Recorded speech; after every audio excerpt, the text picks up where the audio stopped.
Khulna newsprint মিলের অব্যবহৃত বিপুল পরিমাণ যন্ত্রাংশ বিক্রিতে অনিয়মের অভিযোগ উঠেছে। পানির দরে অধিকাংশ যন্ত্রাংশ বিক্রি করে বিরাট অঙ্কের টাকা ভাগ বাটোয়ারা করে নিয়েছেন সাবেক শিল্পমন্ত্রী, শিল্প সচিব ও সাবেক প্রধানমন্ত্রী শেখ হাসিনার চাচাতো ভাইয়েরা। এমন দাবি করেছেন মিলের প্রাক্তন শ্রমিকরা। খুলনা থেকে রকিবুল ইসলাম মতির প্রতিবেদন।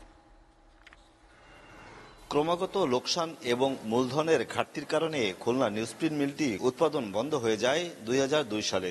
তারপর থেকে এই স্থানে বিভিন্ন ধরনের প্রকল্প গ্রহণ করার উদ্যোগ নিলেও সেটি বাস্তবে রূপ নেয়নি। মিলের 88 একর জমির মধ্যে 50 একর জমি এরই মধ্যে বিক্রি করা হয়েছে।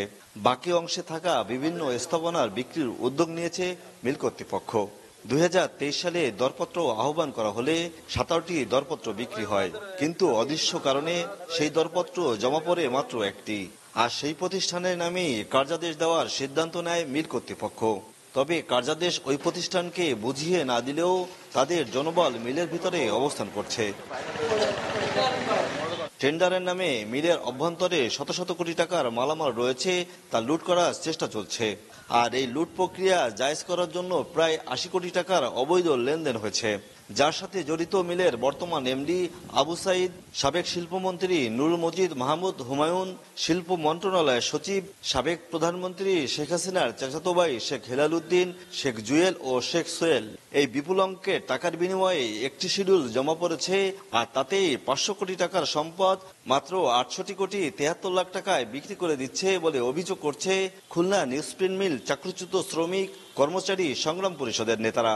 এই মিলটা যাতে আবার পুনরায় চালু হয় এবং টেন্ডারটা যাতে বাতিল হয়, সরকারের আমরা দৃষ্টি আকর্ষণ করছি। এই যে শেখ বাড়ির তত্ত্বাবধানে কোন বাংলাদেশে কোন টেন্ডার আর অন্য কোনো ড্রপ করতে দেয় না। একজন এমডির গাড়িতে কখনো চোরাই মাল যাইতে পারে না, কিন্তু ওনার গাড়িতে এই মালগুলো নিয়ে শেখপাড়া বিভিন্ন দোকানে, যেগুলো সাধারণ লেবাররা চোররা করবে, সেই কাজগুলো এমডি সাহেব নিজে করায়। মিলটির বর্তমান ব্যবস্থাপনা পরিচালকের কাছে টেন্ডারের অনিয়ম ও অভিযোগের বিষয়ে জানতে চাইলে এ বিষয়ে ঢাকা অফিসের সাথে যোগাযোগ করতে বলেন তিনি।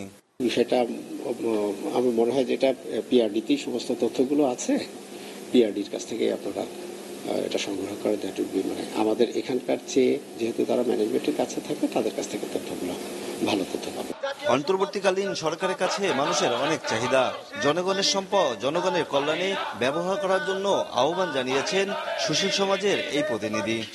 অন্তর্বর্তীকালীন সরকার অনেক আন্দোলনের ফলে এসছে, জনগণের এখন চাহিদা এই সরকারের কাছেও প্রত্যেকটা জিনিস ফেয়ারলি হোক এবং জনগণের সম্পদ জনগণের কল্যাণে ব্যবহৃত হোক।